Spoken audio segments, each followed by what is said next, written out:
Après plusieurs semaines de galère où je t'ai montré mes hauts, mes bas, on va voir enfin si ce challenge est réussi, si j'ai réussi à acheter un appartement qui va me rapporter 300 € net par mois. Parce que si tu regardes cette vidéo, c'est que tu veux investir en immobilier, tu veux du concret, des preuves, voir si on peut vraiment être rentable aujourd'hui en France en immobilier. Aujourd'hui, t'entends probablement tout et son contraire, hein. Certains te disent que l'immobilier c'est terminé, il faut partir de la France. D'autres te disent que c'est le plus vieil investissement du monde et que ça vaut encore largement le coup. Résultat, tu sais pas aujourd'hui s'il faut investir ou pas en immobilier, s'il faut rester dans les bourses, les actions, etc. Tu repousses encore à plus tard et pendant que tu vois tout ton entourage qui devient propriétaire, toi, tu l'es toujours pas. C'est parti, on va donc suivre le déroulé de ce projet où je vais vous montrer mes vrais chiffres et où on en est dans ce projet. Pour faire un très bref rappel, c'est l'épisode 11, l'épisode final de mon challenge où pendant plusieurs semaines, je t'ai montré par tous les états où je suis passé comment faire pour trouver un bien immobilier locatif rentable en France aujourd'hui. Je t'ai offert plein de cadeaux, des checklists, des calculateurs, des tableaux Excel de partout. C'est vraiment une série à regarder, à suivre dans l'ordre et si tu suis toutes les étapes qu'on a vues, à la fin, t'es propriétaire. Donc dans l'épisode précédent, je vous avais appris à comment démarcher des banques, comment chercher la meilleure offre possible, ce qu'il fallait négocier. Et donc là, c'est l'épisode final. Est-ce que j'ai acheté ce bien? Est-ce que je l'ai mis en location en obtenant les chiffres que je vous avais promis au début? Donc on va pouvoir faire le point ensemble. Pour rappel, on avait fait toute cette série sur cet appartement de 17 mètres carrés qui était à 120 000, mais on avait réussi à l'obtenir à 110 000. Hein. J'avais fait la visite de cet appartement dans les autres épisodes qui sont en description. D'ailleurs, abonne-toi à cette chaîne pour ne louper aucun épisode. Je partage que des astuces ultra concrètes pour être très rentable en immobilier locatif comme je le suis aujourd'hui. J'ai acheté 4 biens immobiliers qui me rapportent aujourd'hui 1400 € net par mois. Et c'est l'objectif de cette série, c'est de te montrer que n'importe qui aurait pu faire ce que j'ai fait. Ce n'est pas du hasard. Et j'ai donc décidé de te montrer en direct l'achat d'un bien immobilier rentable qui va me rapporter 300 € net par mois. C'est la seule série sur le YouTube français qui t'en dévoile autant. Pour revenir sur ce bien, il avait pas de chauffage en fait. En réalité, c'est l'équivalent d'un G parce que c'est juste qu'il n'y avait pas de chauffage fixe. Donc c'est-à-dire que les propriétaires ne sont pas obligés de fournir un DPE. Mais bon, quand on est dans ces situations-là, ça veut dire que juste le DPE est pourri. Hein, donc c'est un DPE équivalent G. Et il était super bien placé. On avait fait l'analyse de ce bien, du quartier, les checklists à vérifier sur place dans les autres épisodes. Alors j'ai réussi à obtenir mon emprunt bancaire, hein, à un très bon taux comme on l'avait vu précédemment. Et est-ce que j'ai réussi à signer chez le notaire? Roulement de tambour. Et oui, j'ai réussi, on voit mon attestation notariale. C'est bien moi, Adam Willy, ingénieur dans les Hauts-de-Seine, j'ai flouté l'adresse. Et donc si je reprends mon Miro concernant cet appartement de Malakoff, on a réussi à l'acheter, à le signer. En théorie en tout cas, on a un bien rentable. Maintenant, on va voir ce que ça a donné la location. En tout cas, bon voilà, on l'a acheté. Comment ça s'est passé ensuite pour la mise en location pour voir si on gagne vraiment bien son argent avec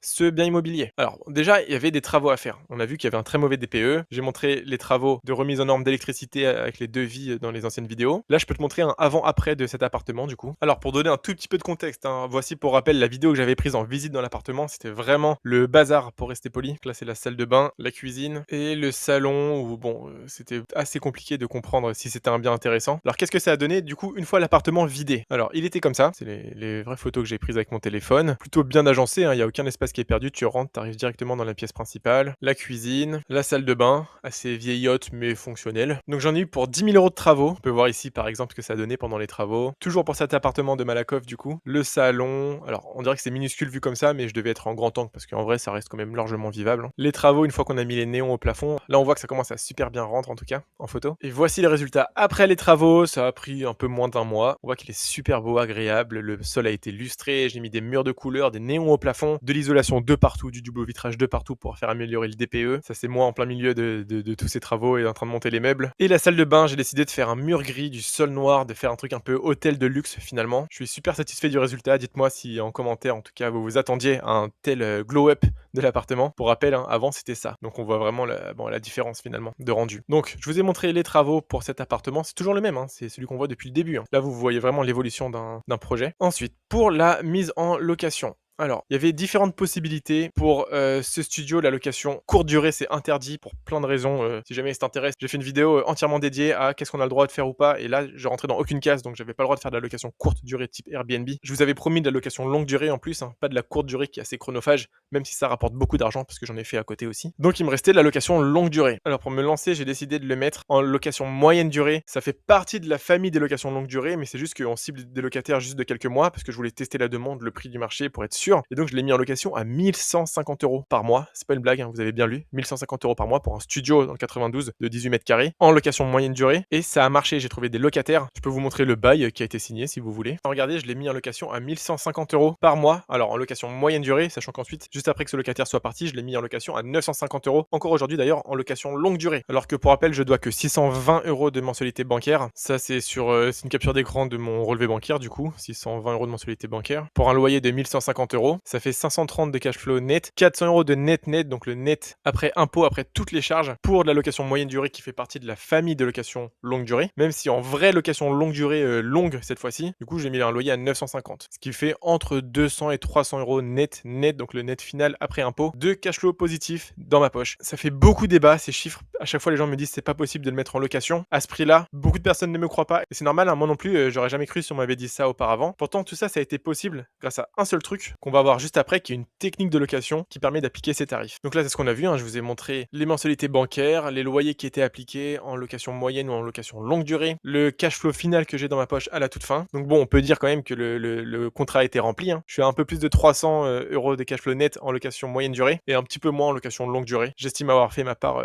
du travail dans ce challenge. Donc félicitations à nous, en tout cas, vous avez la preuve devant vos yeux qu'on peut le faire, alors que pourtant je n'ai pas hérité, hein. Je suis un salarié en CDI qui a donc pu emprunter auprès des banques et faire tout ce montage immobilier. Les petites nuances, les subtilités entre location moyenne durée, longue durée, courte durée selon le type de location et le caractère chronophage de la location. J'en parle beaucoup d'ailleurs dans les sessions individuelles plan d'action que j'offre, qui permet aux abonnés ou aux viewers comme toi qui regardent cette vidéo de repartir avec ton plan d'action personnalisé fait par moi en direct par un multi-investisseur locatif pour un futur investisseur. Le lien est en description. Alors comment c'est possible, hein, encore une fois, je comprends que vous soyez très sceptique, peut-être que vous êtes en train d'écrire un commentaire non je te crois pas, c'est pas possible. Tout ça, ça a été possible avec ce que moi j'appelle, hein, la location asymétrique. Ça consiste à créer de la valeur pour un locataire dans une zone très tendue. On a vu ensemble pourquoi acheter dans cette zone. En fait, c'est un marché qui est saturé, il y a trop de demandes comparé à l'offre. Et donc nous, comme n'importe quelle entreprise finalement, comme un entrepreneur, on vient proposer une solution à ce problème, à savoir un bien meublé, bien placé, au milieu de ce problème en fait. Et donc on est récompensé en conséquence comme n'importe quelle entreprise qui crée de la valeur finalement sur un marché. Moi, je me suis vraiment spécialisé dans toute cette aventure qu'on a vue, ce qui s'appelle la location asymétrique. Je l'ai ensuite répliqué sur plein d'autres biens et sur mes 4 biens aujourd'hui finalement, qui me rapportent aujourd'hui un SMIC net. En fait, il faut comprendre que le principe, c'est de mettre en location un bien premium dans une zone premium à destination d'un locataire premium qui donc est OK, qui est d'accord, qui parfois même veut payer plus cher pour trouver rapidement un bien qui lui correspond. Il y a certaines personnes qui ont des goûts un peu plus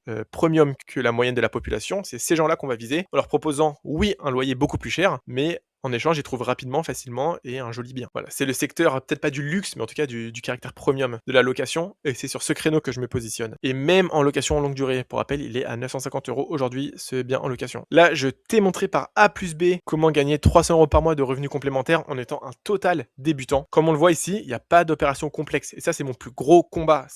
On voit de partout des gens qui font des divisions de maisons, des immeubles de rapport, de l'achat-revente, des marchands de biens, de la sous-location professionnelle. Mais ici, on revient au basique, c'est ce que j'ai marqué. On s'enquiquine pas avec tous ces montages complexes. Moi, ça m'intéresse pas, ça demande trop de temps. Si on a un travail à plein temps, c'est compliqué de faire toutes ces opérations complexes. Là, c'est de la location normale. On achète un studio, une petite surface, meublé, bien équipé, en location longue durée, ou pas, ou même en location courte durée. En réalité, ça marche aussi, hein, puisque j'ai plein de personnes à faire de la même chose, mais en location courte durée. Parce que pour rappel, hein, tous les business plans, même en location courte durée, on les fait d'abord en location longue durée pour s'assurer que ça fonctionne si jamais la location courte durée est interdite du jour au lendemain. Faut comprendre qu'en fait, ce type de location permet d'éviter tous les problèmes qui gravitent autour de l'immobilier. On parle beaucoup de squatteurs, de difficultés de financement, le cash flow négatif, les problèmes avec les locataires. Mais en fait, tout ça, ça filtre. Le fait d'avoir un locataire premium qui est assez plus prestigieux que le reste de la population, qui a les moyens, fait que tu seras en cash flow positif. Les banques vont te suivre facilement parce qu'elles vont voir que tu as un joli projet à leur proposer. Tu prends aucun risque parce que c'est là où c'est super important. Mais tu achètes dans une zone avec une forte tension locative. On voit beaucoup passer des gens qui font par exemple des immeubles, qui achètent des immeubles. Tu vas pas pouvoir acheter un immeuble bien placé en banlieue parisienne comme j'ai fait, hein. Si tu veux acheter un immeuble, ce sera au fin fond de la Creuse. Moi, je préfère investir dans un endroit sûr, très dynamique, avec une forte tension locative, comme ça au moins on prend pas de risque. Et donc tu mets un peu de côté finalement tous les problèmes qui gravitent autour de l'investissement immobilier, dont les problèmes avec les locataires, parce que tu auras un locataire premium. Je comprends que ça te paraisse fou, que peut-être tu ne crois pas à tout ce qu'on vient de voir, et c'est normal, je te rassure, on est tous passés par là, c'est difficile les débuts en immobilier, tout simplement parce qu'aujourd'hui,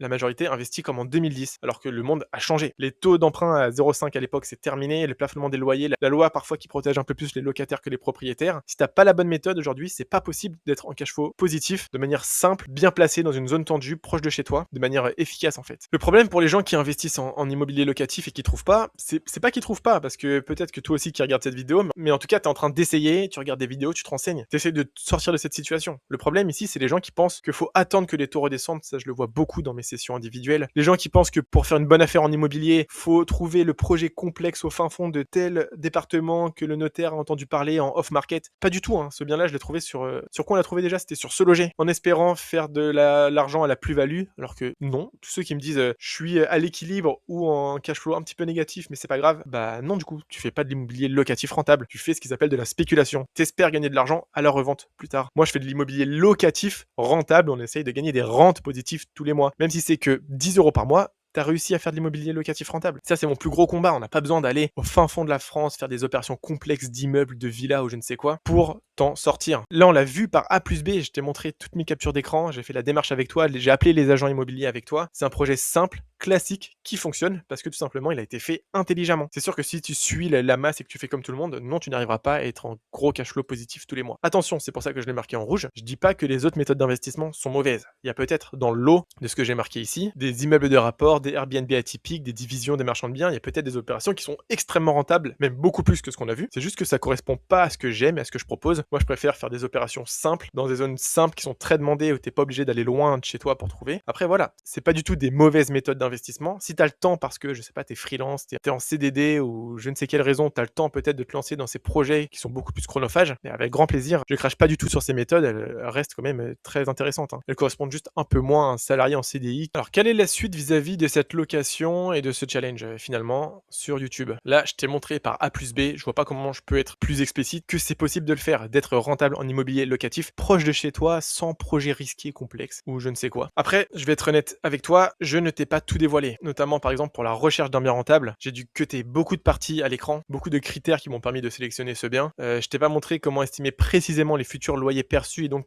calculer sa future rentabilité et projetée réelle. On n'a pas vu comment se protéger d'une mauvaise mise en location si tu tombes sur des mauvais locataires, parce que bon, même si c'est des locataires premium, faut s'assurer derrière, prendre les bonnes assurances au bon endroit, au bon moment, ni comment piloter des travaux. Je t'ai pas montré comment automatiser et déléguer finalement la gestion de ce bien immobilier pour ne pas que ça te prenne tout ton temps derrière. Optimiser fiscalement également, ça fait partie intégrante du process en immobilier. En fait, tout ce qu'on voit là, c'est tout ce qui vient en général juste après l'achat immobilier, que je ne montre pas dans cette série, vous l'avez compris, qui fait pourtant partie du process d'investissement immobilier locatif rentable. Si derrière tu fais une mauvaise optimisation fiscale et tu te retrouves à payer 10 fois trop d'impôts, il sert à rien ton investissement immobilier. Là, c'était pas le but de cette série, c'était de vous montrer jusqu'à l'achat rentable. Mais il faut comprendre qu'en fait, on a fait peut-être 20% du boulot, 20 à 30% du boulot. Derrière, c'est toute l'optimisation pour grappiller de l'argent et enfin être en cash flow positif rentable derrière. C'est ce que j'ai marqué ici d'ailleurs, c'est avec tout ce qui vient ensuite qu'on arrive à faire de l'immobilier locatif rentable. Si tu veux acheter ta résidence principale, tu peux probablement t'arrêter à ce challenge, à cette vidéo. Si tu veux faire de l'achat-revente, c'est pareil, hein, tu t'en fiches de la mise en location. Par contre, si tu veux faire du locatif, donc de la mise en location, c'est loin d'être fini. Ce qu'on a vu là, ça correspond à entre 4 et 5 heures de contenu gratuit public offert.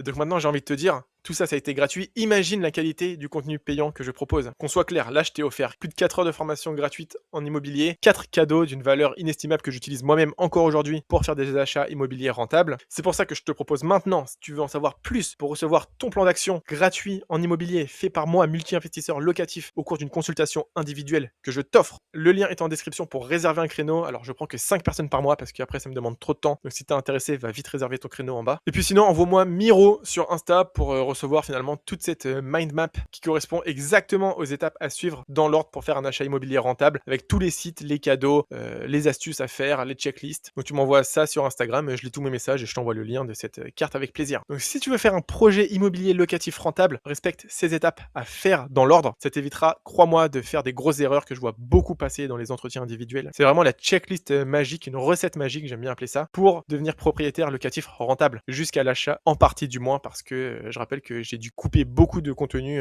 intéressant à l'écran, tout simplement pour le dévoiler aux personnes qui veulent aller plus loin dans les entretiens individuels. En tout cas, j'espère que ce challenge t'a plu, j'y ai mis mes tripes et j'ai vraiment voulu vous apprendre un maximum de trucs gratuitement, c'est l'objectif encore une fois de ce challenge. Il y a du très très lourd qui arrive sur cette chaîne YouTube, donc n'oublie pas de t'abonner. Like la vidéo si elle t'a plu, dis-moi en commentaire ce que t'aurais fait à ma place. Et puis je te mets une vidéo juste ici qui va beaucoup t'intéresser. Et pour finir, c'est comme toujours, si tu travailles toute la semaine pour payer ton loyer, soit tu deviens celui qui encaisse les loyers. C'était Adam Willy, à bientôt.